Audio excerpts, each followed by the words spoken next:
মোৰ কবিতাৰ শিৰোনামা খেতিয়ক। খেতিয়কে কৰে বহু কষ্ট, সেউজ কৰে গোটেই বিশ্ব।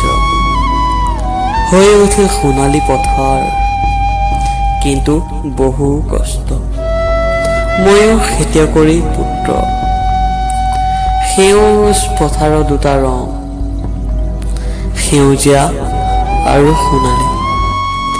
সেয়েহে কৈছো মই, খেতিয়কক নকৰিবা অপমান, সদায় কৰিবা সন্মান। ধন্যবাদ।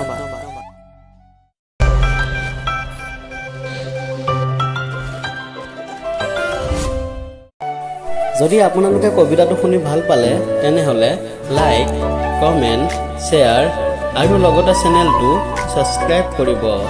তেতিয়াহে আমাৰ পিছৰ ভিডিঅ'সমূহ পাই থাকিব। ধন্যবাদ।